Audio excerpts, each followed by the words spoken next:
thank you everyone for being here. Mr. Chatlani, thank you for being here. So, um, so on stage are Mr. Chatlani, the founder of Soch, Sonu and me, Murali. We are the co-founders of Tensight. And so this is, so just to start off, what is Tensight? Tensight is India's most comprehensive connected e-commerce analytics platform. We are integrated to 80 plus different data sources. We track about 180 plus e-commerce metrics. We spot leakages of revenues in your entire e-commerce value chain, right? And then we provide pre-analyzed reports to your team so that they can actually make those corrective actions. So just one liner on this, our mission is to eliminate waste and inefficiency in e-commerce and retail through connected analytics, right? So that's our mission statement. So now let me talk about the problem. So one major problem is that all e-commerce teams struggle to identify leaks in their inventory and their product exposure across all marketplace channels. That's a system, across all brands, they have this problem. It seems like a simple problem, but it's been around for as long as e-commerce has been around, right? So, and the problem, all of us know this, but just to reiterate, products come into the ERP, there is a drop. It's then distributed off to e-commerce warehouses, even physical stores. There is a catalog activity that happens very soon after the drop comes, sometimes a little bit before. But then once the cataloging activity is completed, it goes into a WMS, OMS, and then from there on, it gets activated onto all your marketplace channels as well as your brand.com channel. And from there, it's visible to the consumer. So the system, I mean, that's the process. We all think that should work seamlessly. Unfortunately, that's not the case. So the questions that C-levels keep asking is, are all your products cataloged in all the channels? That's a question mark. The next question mark is all your inventory exposed across all channels? A question mark is repeatedly there. Can customers view all your products on the front-end channels, right? And very often the answer is no teams can confidently say yes or no to that. And is your inventory sync working efficiently from the OMS to every single marketplace channel as well as brand.com channel? So these are the problem statements that's there, and we'll talk about. Now let's quantify the revenue leak, right? So what we have seen, and this is in the case of Soch, and also we were quite surprised at the scale of this inefficiency in the whole brand ecosystem, is that let's say you have the ERP, the products come in, between the ERP and the physical warehouses and the physical stores, there's no, I mean, the products, they move the thing, right? But then what we have seen is that what gets cataloged is only about 23% of that. And this is not what is intentionally left out. I'm just saying this brands think that this is cataloged, but it's not done, right? So what we found this number because we analyzed different data sources. And then what gets cataloged and what gets pushed to the OMS, there's again a drop there, right? So, and that's a big 25% drop as well.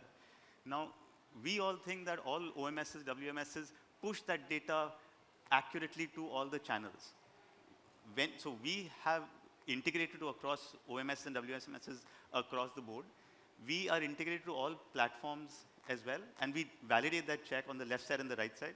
And we see that there are about 4-5% dip in that number itself, right? So what, let's say, OMS has sent to the back end of a Myntra, for example, there is a gap between what one party thinks it has sent and the other party has received.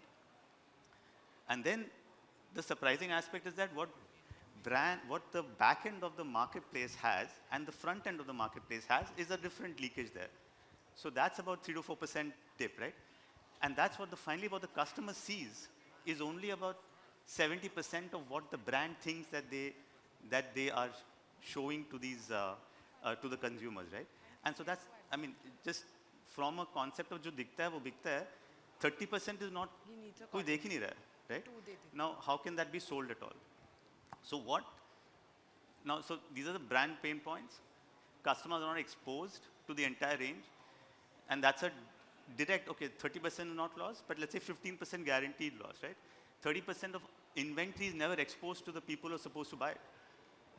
And the manual monitoring of catalog, what brands have done is that they have thrown people at this problem. They're saying 2 people will constantly check every day on different platforms, is this product live or not? And so there's inefficiency just there, right?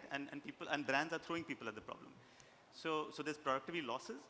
And then catalog correction, just because they don't know what's gone out of stock, the catalog correction now is a different aspect, right? And the tracking of is it been corrected or not is again, no accountability. And today, nobody, once a OMS or WMS is in place, nobody then looks at an audit of that WMS and OMS because it's supposed to work flawlessly, right? And which is not necessarily the case. So these are the pain points that are there for the brands across the entire ecosystem. So now what we did, the solution framework, what we applied at Soch is that, so now in the case of Soch, 80 stores of theirs are connected to marketplaces. They have 4-5 warehouses which cater to e-commerce orders, and they use an OMS for the marketplace, for their own e-commerce warehouse, and they use a different OMS for all their store inventory to be exposed to marketplaces, right? So we integrate with all these players. We integrate with Vinculum, which is their OMS, Omni, which is their omni-channel OMS, their Soch.com, and all the marketplaces individually. We understand what is what's happening in the gaps in data. We bring that all into Tensight, we analyze it, and then we highlight in real time, every single day, and we also, by the way, on every single platform, we go to the front end and we check, is every single SKU available to the end consumer or not, right? That's our final check. And as a result, we can tell brands how much is exposed today, how much is not exposed, and then at a click of a button, they can get the output. Their teams can get the output in exactly the same format in which they have to raise a ticket to Myntra or Amazon or Flipkart or Nykaa, right? It's ready-made for them to take an action, and in 2-3 days, it gets reflected. If the action is happening at the OMS side, again, exactly the same way it has to be. That format is clear for them.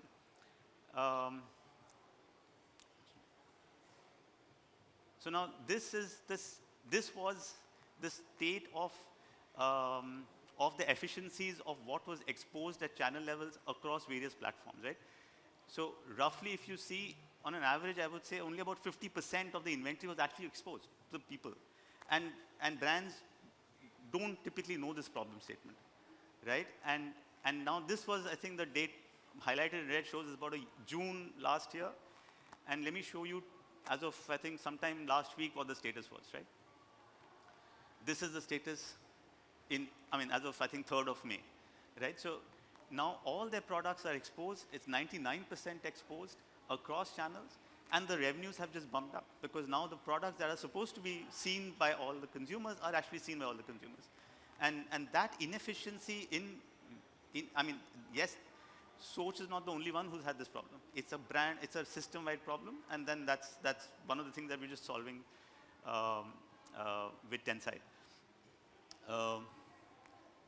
And then also, this is not, the way we provide visibility is also that every category ka visibility is there, so that the brands can tackle the categories which are best sellers for them. They can leave the slow movers for maybe sometime later, but it's also, all this aspect is clearly presented in various slices and dices, right? So quick success metrics. In about 4 months, we've seen about 14% uplift in revenues without any other marketing intervention, right? So just by simple fixes, right? In 3 to 4 months, this is the kind of returns brands are seeing. 99% stock visibility improvement. Reducing that number of products not seen to like less than 1%, and 50% improvement in team efficiency, right? So now brands, the junior guys who are being thrown at these problems can do something else. When they have the data when the management asks them what is the number of products exposed, they have the answer on their fingertips, right? It's solving pain points out there, right? So I think if you go next. Or sir, would you like to say some problem? I mean, just on that. Good morning, everybody. Am I audible?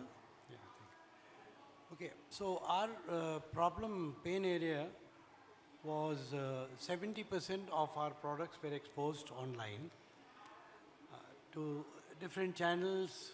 There were some gaps, some products in some channels, some are not in some channels, size-wise.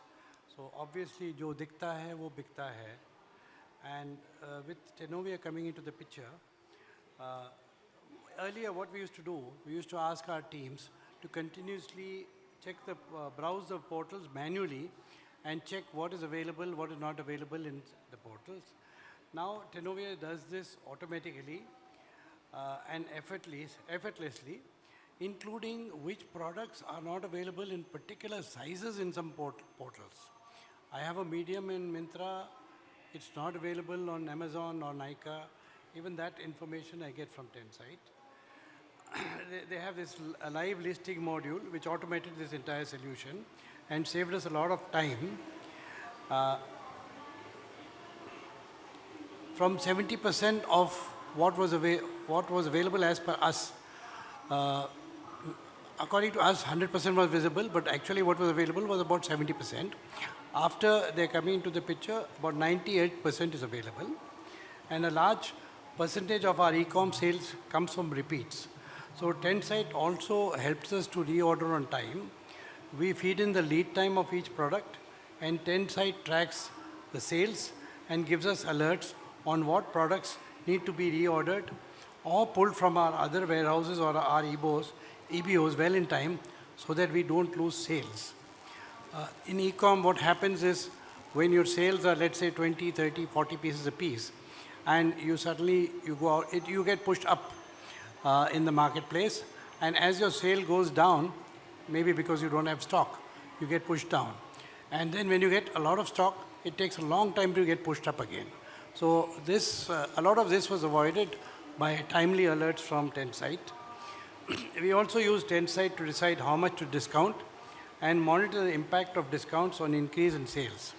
We used to do this manually on a weekly basis, but Tensight does this when we run promotions for 2 days, 3 days, and obviously 5 channels, thousands of products, varying discounts at all times. It's very difficult to do this manually. A lot of times we get surprising insights from this data, and I have both been able to save money by offering lower discounts and in some case accelerate sales by slightly increasing discount. They are also helping us to track what is selling faster by attributes, fabric, light colors, dark colors, styles, particular concepts, and also study what potentially is doing very well in the competition and advise us to go in that direction. Thank you, sir. So, questions? Yeah.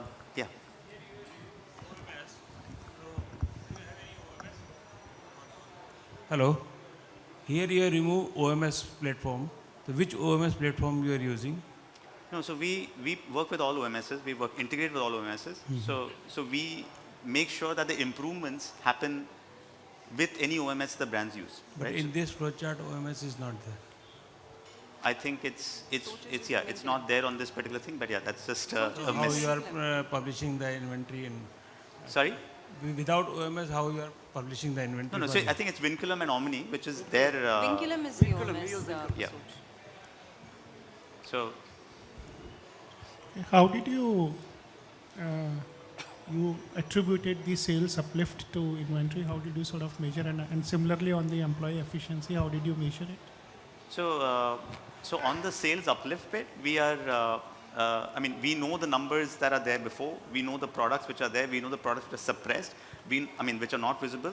And then we track, because we are not just tracking the inventory exposure only, right? Because we have access, then we also track what is the sales, right? Because I think, Sonia, if you just go back, please. If you look at the panel, what they're using now, so the first solve was the customer browse, right? So we exposed everything that now the customers can browse everything. But now so they use Tensight to actually forecast what inventory should they be having as well? And that comes because we have sales from all channels as well, right? So we know what was not exposed, and we know now what the sales are of those exposed products, right? So that's the uplift measurement is from that. And continuously, let's say a product goes disabled, we know what, and because see, if a product was not, the M was never listed because of some issue now, and the whole style's performance was lagging at some level, right? Now with this M coming back, it goes back up, right? So we track all that because it's important to kind of know that, and we have the data. And the employee efficiency aspect is just about a time measurement of what those people were doing before and after. And today they're like, I mean, it's just data from internally as to what it frees up for those resources as well. So that's not a track thing in our tool. First of all, thank you for a very structured presentation. Thank you. I'm Sandeep from ABFRL. Second is congratulations to both you and Soch for solving a very generic issue which each of the retailer is facing. Sorry, I missed that. Congratulations to you, Yeah. saying you and Soch for solving generic issues which most of the retailers are facing. Thank you. My question is, what are the two biggest bottlenecks you found during the process, and how technology has helped in solving those? So you want to take that? Could you- What are the two biggest bottlenecks you found to solve this, right? And how technology has helped? Right.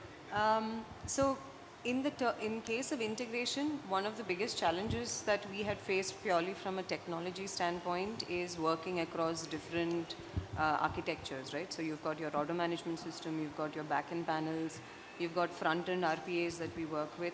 So integrating all of the technology was definitely a problem statement for us, which we've been able to surpass.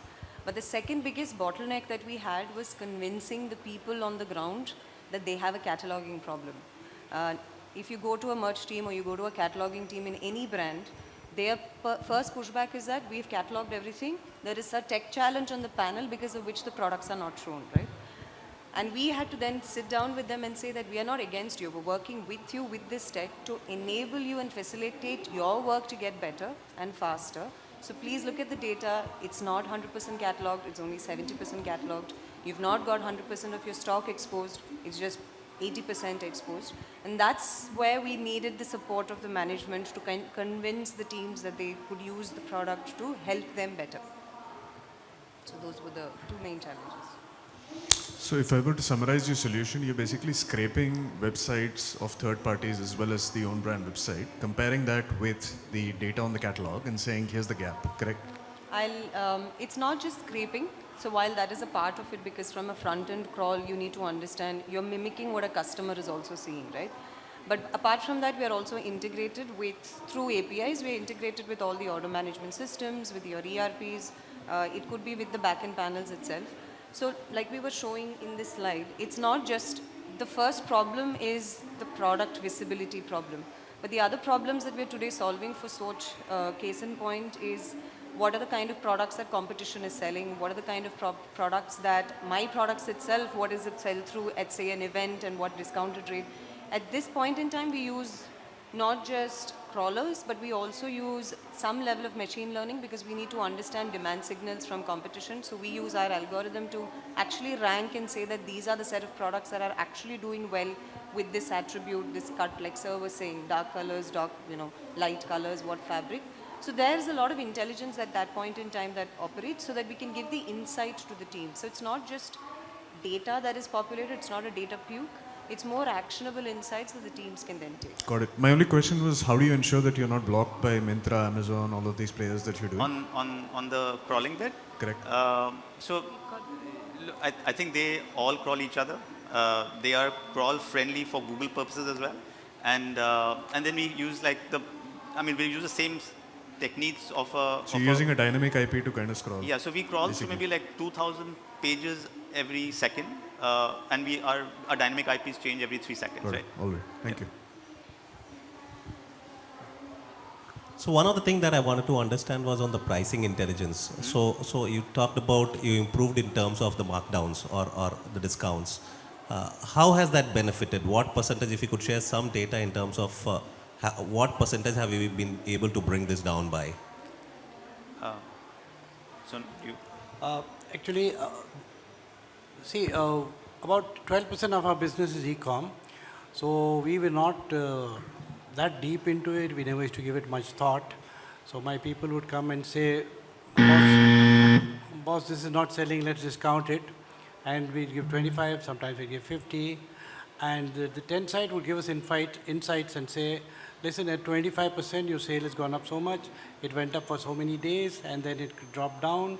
And when you stop the discount, what happens? And it also suggested that 10%, 15% is enough to push up the sales. And according to the stocks availability, I think they've helped us a lot in reducing our discounts. In some cases, when discounts don't work, they suggest to increase the discounts. In some cases, they say, you don't need to give that much of discount. Yeah, so we're tracking sales on a daily basis. We're tracking the discount of every single product on a daily basis. We're tracking the discounts of the competitor products on a daily basis, right? We're tracking through lifetime APIs. We're tracking how much marketing is happening on these products on a daily basis. So there are different connections, right? So now we know the interconnection between all these data points, and then we know the correlations, right? So now we can predict that if your competitor discounts more, you can't just be at the same as before. Either you compete or you say, okay, I'm not. It's a conscious call, right? But we highlight those points to brands, right? So that's what we do. So just follow up on the same thing. You're getting all of these data points, and you said you are correlating and then predicting. Are you using any machine learning, or is it just discrete data? No. So it's complete. It's like so it's a massive amount of data coming into our data lakes, right? So those are through APIs. Those are through APIs from 80 plus sources. Those are scraping through marketplace front ends, brand.com front ends. And then here in the data lake, it gets mix and match, right? So what the team sees, let's say the marketing team needs to see what's happening across channels, but they also need to see what products have been underexposed, right? So or too much aging is happening. So those then they have to they know that they have to push some on, right? So yes, to answer the question, yes. It depends upon the problem statement. For cohorting, we use a k-means clustering. There could be a regression. There could be a factor analysis. Okay. So there are decision trees that possibly might get used when the use cases change. So yes, we do use MLs to be able to give the recommendations. Okay. So just one final summary in my head about what you're doing. You're really providing data and visibility across different segments of the whole value cycle. chain. Yep. And sharing the information with them, and then the business is solving the problems internally. Correct. You're And not solving it for them, you're showing them. We have a customer success team because we know in India it's software and a service, right? So it's critical to have that customer success team which will actually work with different stakeholders, right? And then it's about changing habits to fasten decision making, and that needs a little bit of change management, hand holding, and these are all people who have come up doing this for different brands as well. So that's the kind of sauce that holds it all together. So you're giving them a complete solution. Yes. Visibility plus problem solving. And we're trying to change habits, and we can't just survive the software and just leave it. Yeah, sure. Okay, thanks. What is the largest scale of your solution which is deployed? Can you share some data or matrices which give an idea about the scale of your system? So I won't name the brand, but a national brand which has 40 leading brands across the country, connected to 800 stores. All that data coming into Tensight, various channels. They have multiple 3PL warehouses. All that's integrated, just bringing the life to them, right? So.